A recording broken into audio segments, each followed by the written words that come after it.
warahmatullahi wabarakatuh. Lagi-lagi, wahyu yang dibawa oleh Nabi Muhammad Sallallahu Alaihi Wasallam kembali terbukti.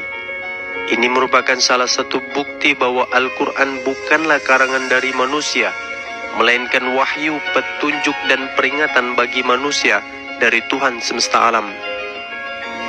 Al-Quran adalah kitab terupdate, terakhir dan terbaru sebagai penyempurna dan penutup kitab-kitab sebelumnya, yaitu Zabur, Taurat, Injil dan terakhir Al-Quran.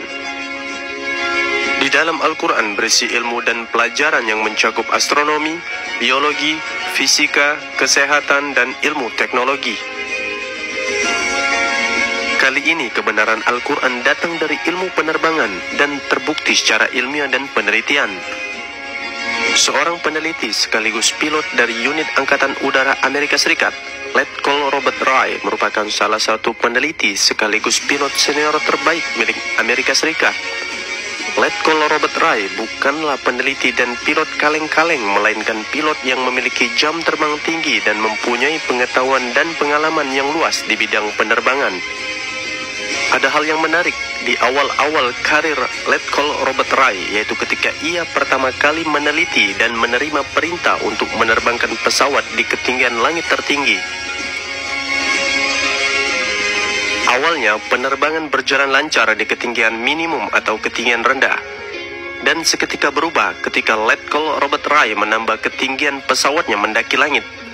Seketika itu dadanya terasa sesak dan menyempit akibat mendaki langit dan hampir kehilangan kesadaran akibat dadanya terasa sesak.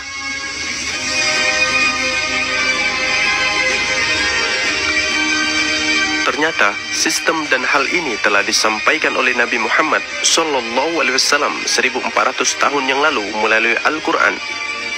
Nabi Muhammad Sallallahu Alaihi Wasallam diberitahu oleh Tuhan semesta alam melalui Al-Quran, yaitu surat Al-An'am ayat ke-125.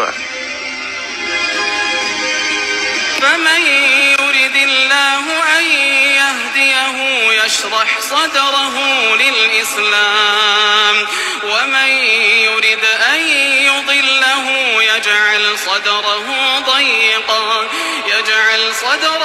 ضَيِّقًا حَرَجًا كَأَنَّمَا يَصَّعَّدُ فِي السَّمَاءِ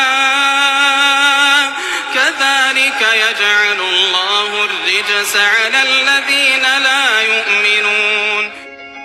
Yang artinya, barang siapa yang dikehendaki Allah mendapat hidayah atau petunjuk, dia akan membukakan dadanya untuk menerima Islam.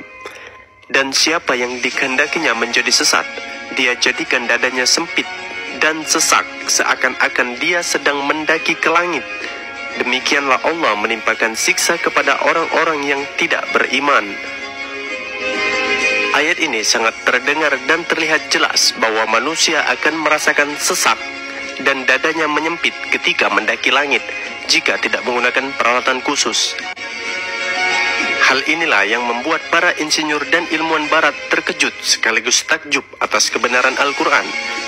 Bagaimana mungkin seorang laki-laki yang bernama Muhammad yang hidup 1400 tahun yang lalu mengetahui sistem oksigen atmosfer bumi, padahal teknologi pesawat terbang belum ditemukan dan belum ada.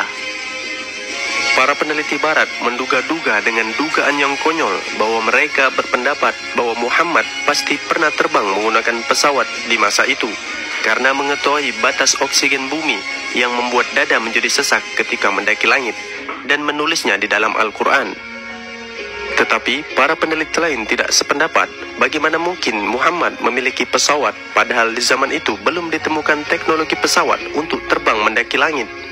Inilah bukti bahwa Al-Quran adalah wahyu yang diturunkan oleh Tuhan semesta alam, dan sekaligus bukti bahwa Nabi Muhammad benar-benar diterbangkan oleh malaikat Jibril ke langit untuk dimi'rajkan menghadap Allah, untuk menerima perintah solat langsung menghadap Tuhan semesta alam.